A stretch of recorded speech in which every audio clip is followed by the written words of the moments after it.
যে আমাদের এই ভারতবর্ষের একটা পরম্পরা রয়েছে যে আমাদের মাতৃশক্তিকে জাগরণ করা। এবং আপনারা জানেন ইতিমধ্যে আমাদের দেশের যশস্বী প্রধানমন্ত্রী নরেন্দ্র মোদীজির নেতৃত্বে সরকার মহিলা বিল পার্লামেন্টে পাস করা হয়েছে। অর্থাৎ মহিলাদের যে সংরক্ষণ, মহিলাদের আত্মনির্ভর করা, সেই লক্ষ্যমাত্রা রেখে আমাদের যশস্বী প্রধানমন্ত্রী কাজ করছেন।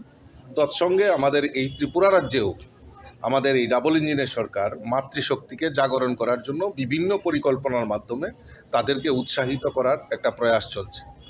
আমাদের কাছে আমাদের এই ত্রিপুরা রাজ্যে ভারতবর্ষের মানচিত্রে নয়, সমস্ত বাইরেও বিদেশেও আমাদের রাজ্যের সোনার মেয়ে দীপা কর্মকার, আমাদের যে মেয়েরা যে সব পারে, সেই জিমনাস্ট দীপা কর্মকার সেটা প্রমাণ করেছে। আজকেও ব্যতিক্রমী নয়। আমাদের এই ক্ষুদিরাম বসু ইংলিশ মিডিয়াম স্কুলের যে সরকার যে সিদ্ধান্ত নিয়েছে, মেয়েদের সাইকেল অর্থাৎ বাড়িতে আসা যাওয়া, প্রাইভেট টিউটার যেখানেই যাবে মেয়েদেরকে সাইকেল প্রদান করার একটা আমাদের সরকার সিদ্ধান্ত নিয়েছে।